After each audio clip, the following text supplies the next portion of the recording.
This is pretty fascinating. So RFK Jr. giving an interview recently where he confirmed some rumors that the Trump camp had actually reached out to him to serve as vice president. Here's what he had to say. If he asked you that today, what would your response be? I would not take that job. I'm flattered that President Trump would offer it to me, but it's not something that I'm interested in. Did he reach out? Or his team? People from the team have reached out to me. People from the team have reached out to me. We are definitely going to ask, by the way, our RFK Jr. focus group about this, whether this is something they want. By the way, you can support us there if you can for our premium membership. But what did you make of this, Krystal? What did you make? Because, I mean, there is some high-level jujitsu going on here if it's true. I don't think it'd be the worst move in the world. Well, okay, so a few things. First of all, I can't help but notice whenever a politician gets asked one of these questions, like he didn't say a hard no, right? There was a little bit of wiggle room left in there. He said, you know, I'm not interested in it. Well, that's different. Maybe you'll get interested in it. Maybe they'll make you interested. You know, it's not like, no, absolutely not. I'm running for president. I would never do that. I think Donald Trump is atrocious. In fact, he says he's honored to be considered for the job, which, you know, a real like, absolutely no, I can't stand Trump and he needs to never be president again. Like no one would in that camp would be like, oh, I'm honored to be considered for vice president to Donald Trump. So I noted that. To me, that means the door is kind of open. He says this thing about people on his team reached out. And the Trump people have denied that this is the case. But, you know, who's on your team can be very loosely defined. It could have been someone who's sort of like vaguely affiliated, you know, affiliated with him, but not directly on the payroll, something like that. So I don't know what to make of it. From the Trump perspective, I don't actually think it makes a lot of sense from the Trump perspective, personally. Because what does RFK Jr. at this point, and we'll talk about this in a moment, he's only been able to get on one ballot. The polls that have been coming out don't show that he is taking more from Trump than Biden. It seems to be relatively split 50-50. Many of the polls that include RFK Jr. actually seem to show Trump doing a little bit better in that scenario with him on the ballot. So it's not clear to me politically what Trump gets out of it. And he also has seemed to signal he really wants to have a woman as vice president and, you know, I think seems to be looking in that direction. So to me, it doesn't really totally add up. It depends. It's one of those where, let's say he does get on all the ballots. It's gonna be very difficult. He's only gotten on one so far. He told us to get on all 50. We'll see. It's gonna be a very, very difficult uphill climb, and he's gonna have to seriously hit in terms of his volunteers. It's gonna cost a lot of money to get that out there. If we don't see that in the next couple of months, we'll relatively know whether it's going to happen. The second thing that he floated was going on the Libertarian ticket. Let's actually take a listen to that, because that would inform some of the calculus for Trump. Let's see what he had to say in a recent CNN interview. Is it possible that you will seek, as you are running as an independent, you will seek still to be the Libertarian candidate, which would assure you getting on all 50 state ballots? That's something that we're looking at. We have a really good relationship with the Libertarian Party. I'm going to be speaking at the California Libertarian Party convention. I think it's next week or maybe a couple of weeks. And then we're talking about me speaking in New York. But, you know, so that is, and then we have our own political party now in 6 states, which have rules that make that give us an advantage to have our own political party. We're not going to have a problem I ask you getting the on question. the ballot I in all ask you the states. question. Yeah, well, we are talking to the Libertarian Party, and I feel very comfortable with most of the values of the Libertarian Party. And, you know, like I say, we have good relationships. I'm talking regularly to Libertarian groups. So we'll continue to do those talks. I can't give you a headline news story today, Michael. I'm sorry. Ask about something different.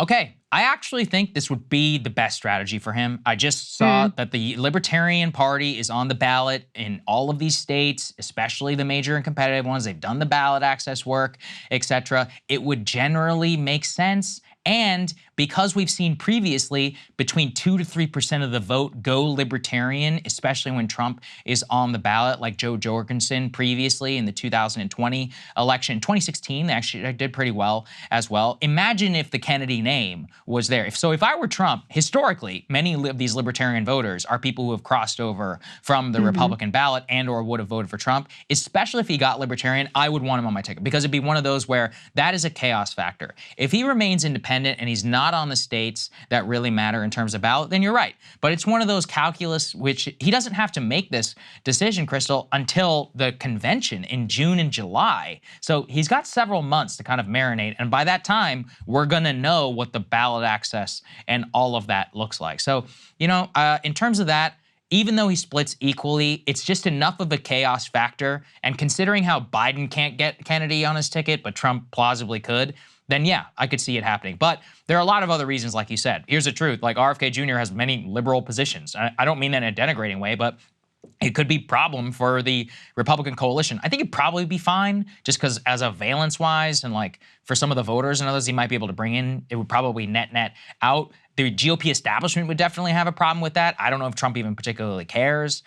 So yeah, there's some interesting analysis here. I don't know. There is no way that Trump picks a VP candidate that he is not 1,000% sure is going to be absolutely loyal to him in every single circumstance. Right, that's true. Because even though Mike Pence, licked his boots for 99.9% of the 4-year term when it came down to it, and he was like, how about you subvert the Constitution and rig the election for me? Mike Pence was like, no, I'm not going to do that. Trump is not going to risk having someone with even a tiny sliver of a shred of backbone and independent thought. And listen, maybe RFK Jr. would just go along to get along with whatever he wanted him to do. That's possible. I have no idea. But Trump doesn't know either. Yeah. There's no demonstrated record of, absolute fealty. There's no demonstrated record of like defending the most insane and outrageous things that Trump has ever done. And so there's no doubt in my mind that whoever Donald Trump chooses is going to be someone who has a consistent record of absolutely slavish devotion to Donald J. Trump.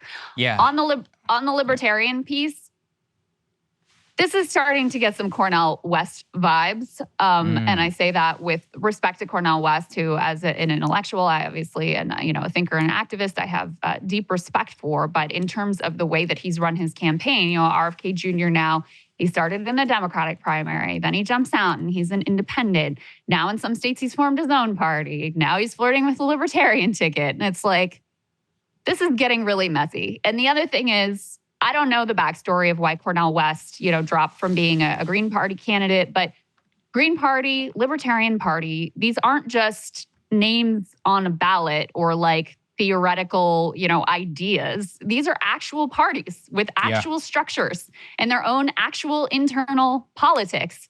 And there will certainly be people, and we've seen, some of this commentary online, who are libertarians, who have been activists within the Libertarian Party, who are like, who is this guy? He's not a libertarian. Here's 10 positions that he has taken, including his, devotion to Israel and unconditional support for Israel. Many of them have issue with that do not fit with the Libertarian Party, with my values. And no, even though maybe he could get a higher percentage electorally, like what does that matter if we don't have a candidate who actually reflects Libertarian Party values consistently down the line? I think that's an issue for him as well, is you can't just be like, guess what, guys, I'm going to be the Libertarian Party nominee. They have their own process and their own politics as well.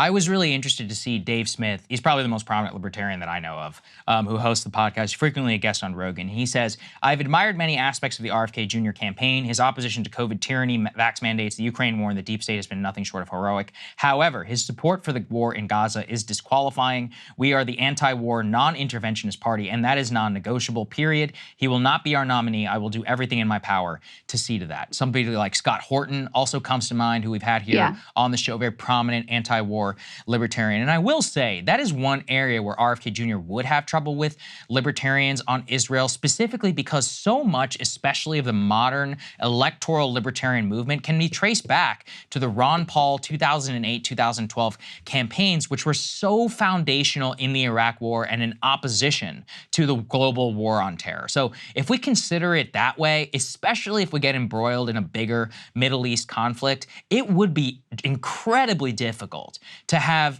let's be real, it's not a large group of people who vote Libertarian. And within that, there's a critical mass who being anti-war is like the most important thing to them. Almost in many cases, more important to them than any of the economic policies. By the way, which I respect, and that's a lot of friends I have on the libertarian anti-war kind of side, is because I think that they see this so critically for the future of the US and just how much it ruined America in the post-Iraq war, post-2001 period. So now that I consider it that way, and especially some of Dave's commentary on that, it really could be a problem for him if he did try to go that way.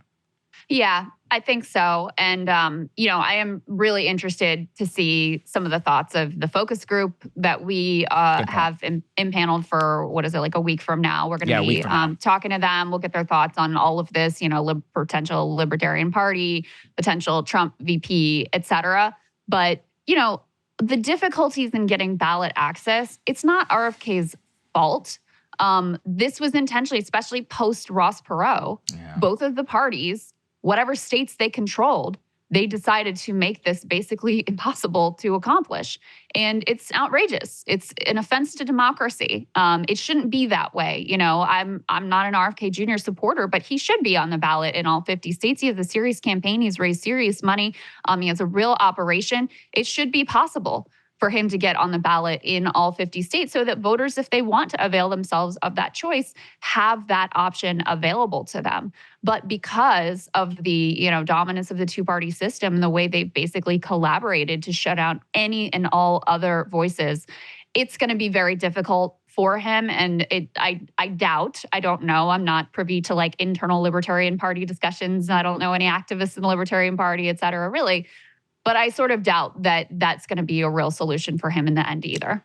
Yeah, it could be very much. But yeah, and as you said, I completely agree with you in terms of ballot access and all that. By the way, if anybody in the state of Virginia wants to contact me, I will sign it in order to get him on the ballot. But it's a very difficult climb upwards in order to try and make that happen. Hey guys, if you like that video, go to breakingpoints.com, become a premium subscriber, and help us build the best independent media organization on the planet. That's right. We're subscriber funded. We're building something new. We want to replace these failing mainstream media organizations. So again, to subscribe, it's breakingpoints.com.